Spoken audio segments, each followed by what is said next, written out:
the chairman of the iPod Summit, and also President of the Republic of Uganda. I wish to recognize the Right Honorable Speaker of the Parliament of Uganda, the Right Honorable Anita Annette Among, who is here in her capacity as the National Vice Chairperson of the National Resistance Movement. We are still getting used to that. My colleagues, the presidents of the member political parties of IPOD. Mr. President, I cannot fail to wish you a belated happy birthday.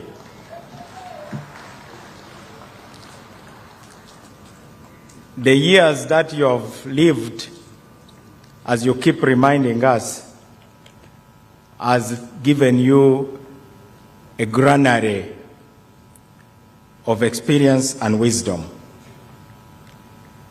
As we gather today, we remember the last meeting we had here in 2021.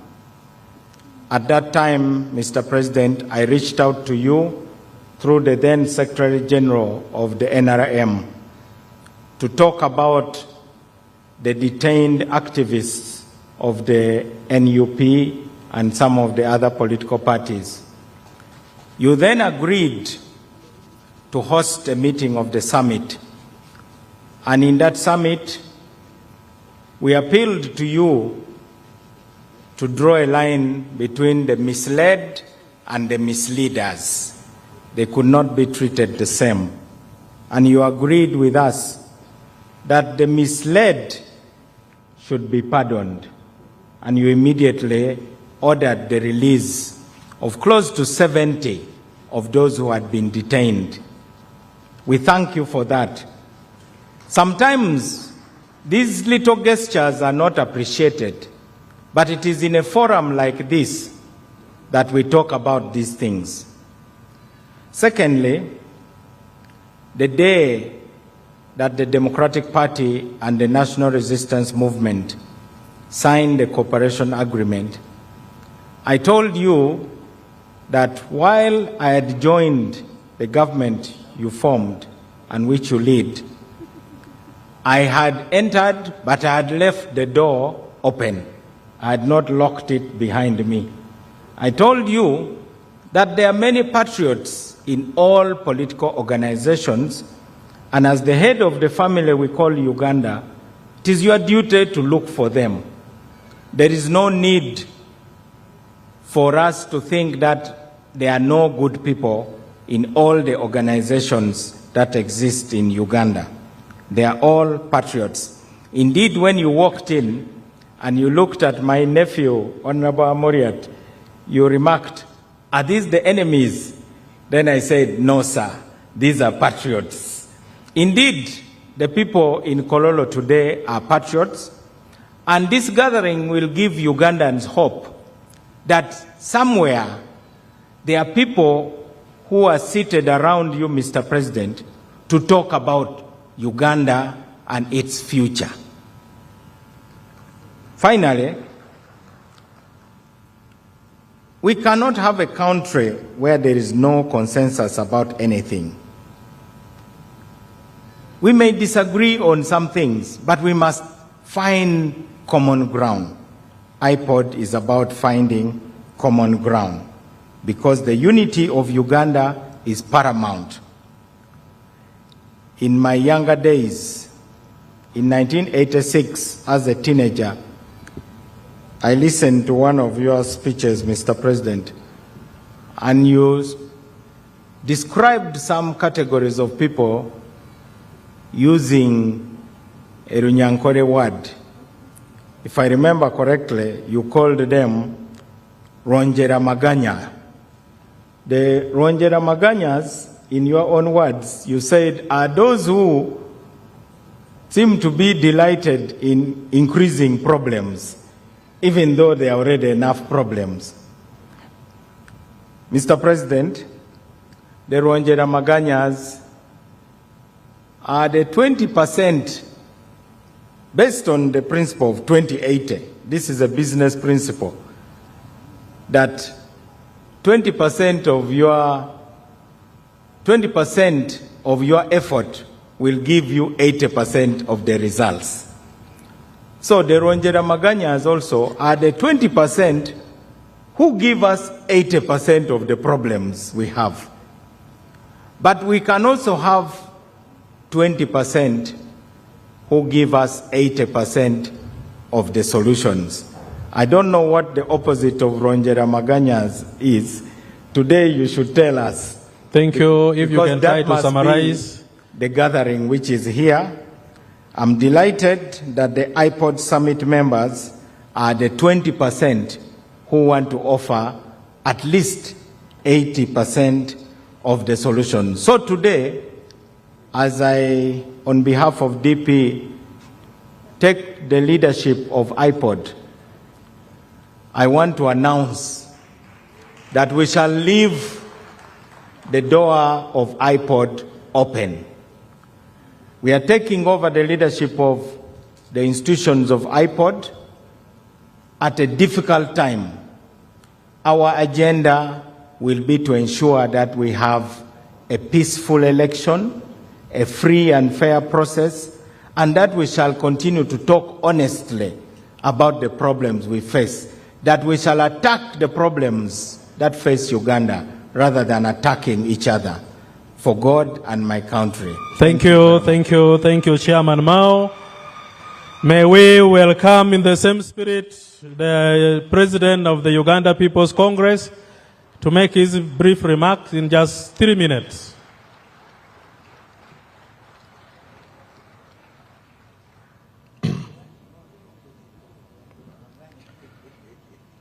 Your Excellency, President Yoweri Museveni, Chair of the iPod Summit, my fellow presidents, and I think I've just noticed His Excellency seems to be the odd man out up here, because everybody here seems to be a son of a congressman.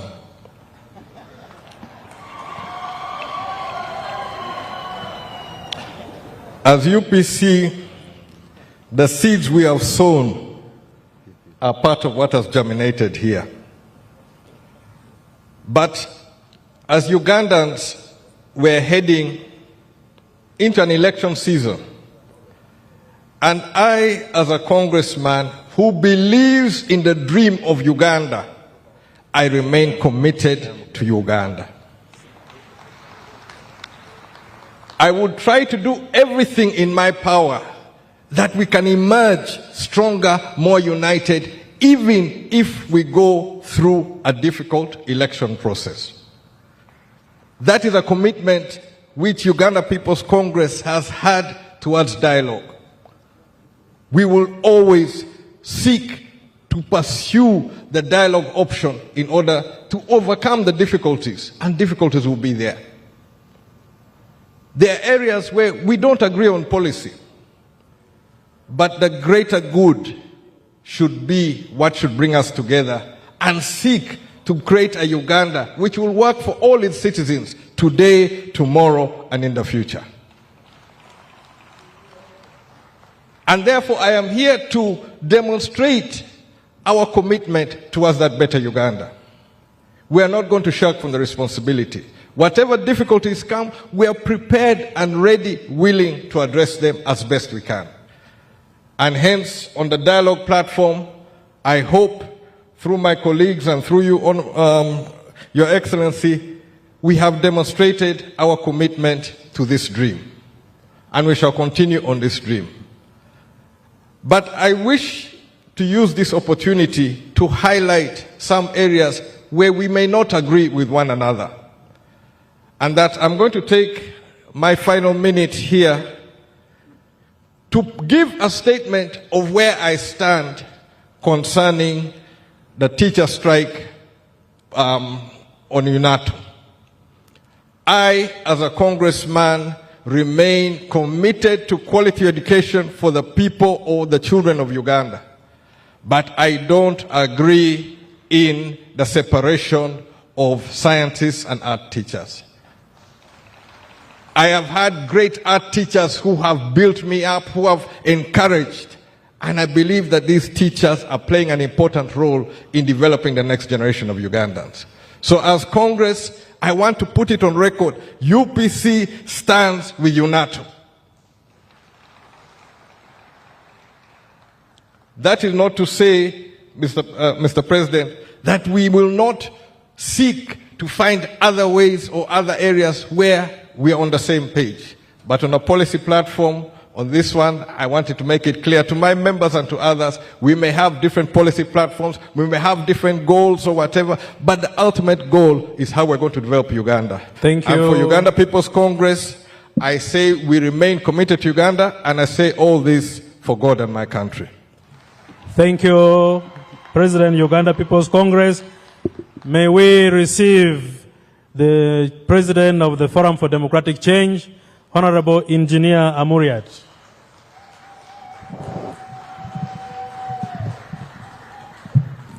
Your Excellency, the President of Uganda and Chairman of the IPOD Summit, the Right Honorable Speaker of Parliament, my fellow leaders, presidents of the IPOD's participating parties, all the delegations from the 6 sister parties, I stand here to present a few views from the FDC. In 2009, we became part of the founders of IPOD. And our being here today underlines the fact that we as the FDC remain committed to dialogue. The dialogue that we envisage from this forum is meaningful dialogue. We envisage dialogue with respect for each other. We envisage dialogue where resolutions of the IPOD Summit are implemented. We, in the opposition, have a responsibility to the peace and security of this country in the way we play our politics. But to a greater extent, Mr. Chairman of the IPOD Summit, it is you and the ruling party that has a greater responsibility to Ugandans. The elections in this country are around the corner. It is our expectation that you will lead the way in ensuring a peaceful election. I speak from a position of a participant. In fact, I was your political rival, Mr. President, as you remember. I went through hell during that election. And I do not like to see my successors going through such a situation. Secondly, Mr. President, even as we talk about dialogue, there is a dire need for us to reconcile this nation. Our country is broken apart on tribal, religious, and political lines. And we'll just be making a fun of ourselves, my dear friends, if we kept dialoguing without emphasizing reconciliation in this country. And reconciliation can take different forms. I speak today and do understand that there are a lot of people languishing in prisons. Some of them have waited for justice to be dispensed, and this justice is being delayed. Thank you, thank you. If you can try to summarize. Yes, I am going to summarize. My appeal to you, Mr. Chairman, is to exercise clemency.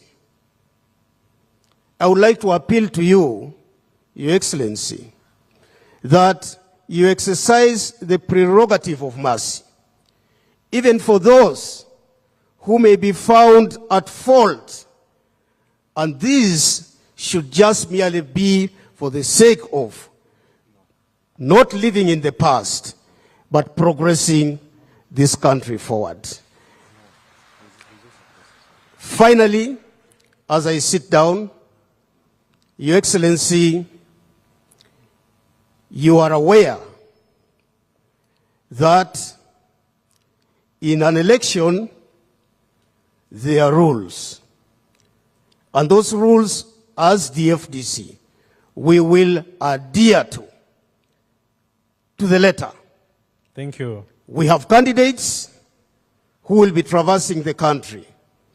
And it's my expectation that the harassment that we normally face from the military and the police remains history, and that we may have a peaceful election. Thank you. Thank you very much. President We FDC. will always be one Uganda, one people. Thank you. Thank you very much. God bless you.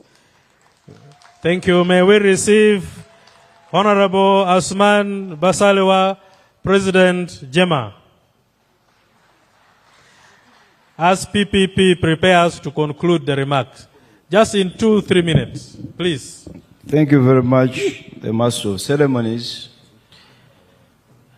my colleague, Chairperson of IPOD Summit and President of Uganda, my colleagues, fellow party leaders, the Right Honourable Speaker, the Parliament of Uganda, Anita Annette Among Magogo, distinguished delegates, ladies and gentlemen.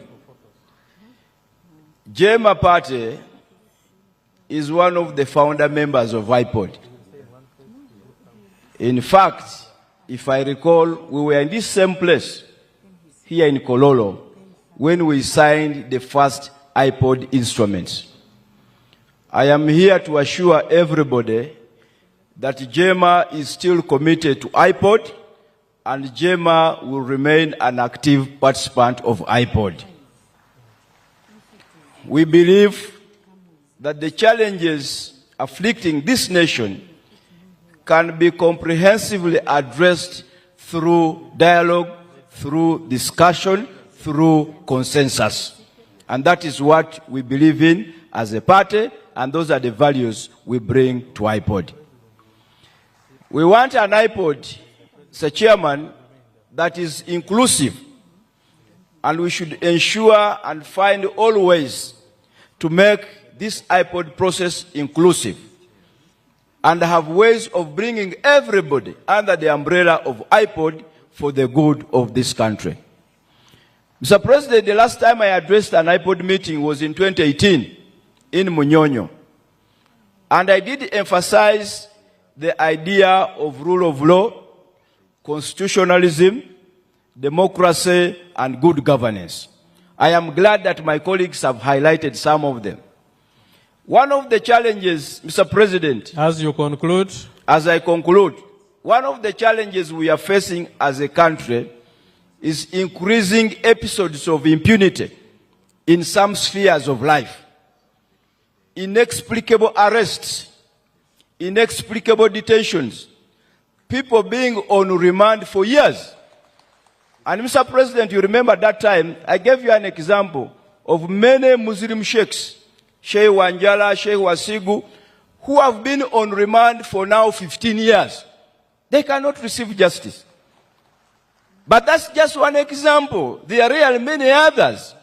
And we agreed that you cannot have a criminal justice system where people are arrested and investigations come later. It's a mockery of justice. So I want us as IPOD, Mr. President, to begin discussing and squarely engaging those ideas for the good of our country. I thank you very much, and I bring warm greetings once again from the Justice Forum. Thank you. May we receive the chairman of PPP, Mr. Saddam. Your Excellency the President, of the Republic of Uganda, and Chairman IPOD, my fellow leaders, Right Honorable Speaker of Parliament, ladies and gentlemen. Mr. Chairman, our party is anchored on four values. One is reconciliation, one is non-confrontational, one is non-violence, and the fourth one is dialogue. It is because of those core values that we are committed to dialogue as a party.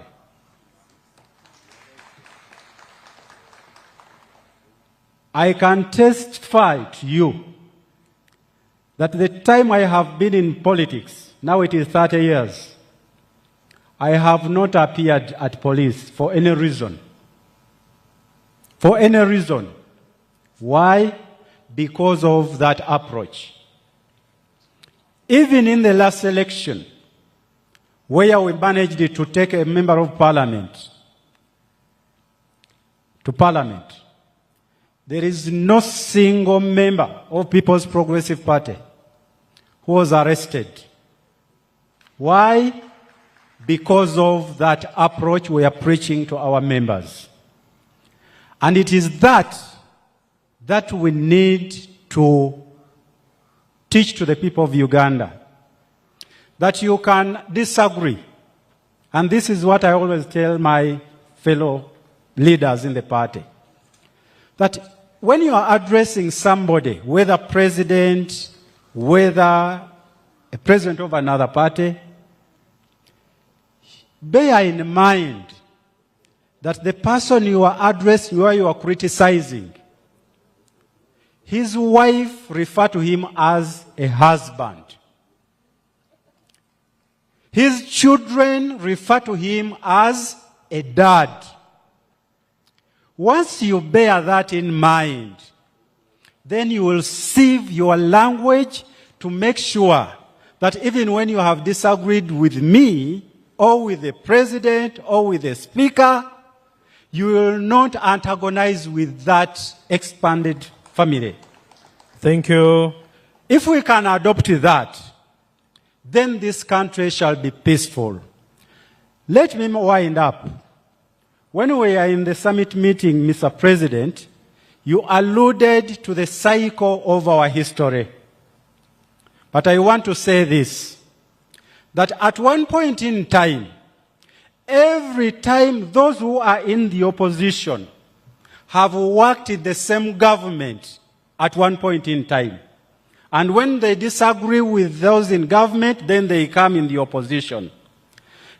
Because they have served in the government, as they take credit for what went right during their time in that government, even when they disagree, they should take responsibility for what went wrong when they are serving in the same government. Thank you. It is the very reason why we need to dialogue, and nobody should give reason or point fingers to apportion all blames to one party, to one individual. We are all responsible for what has gone wrong, and we must be responsible to correct it. Thank you. For God and my country.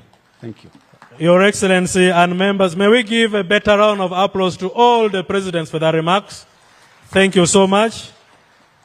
Your Excellency, as I prepare to invite you to give your speech and closing remarks, allow me to recognize senior government officials in this meeting.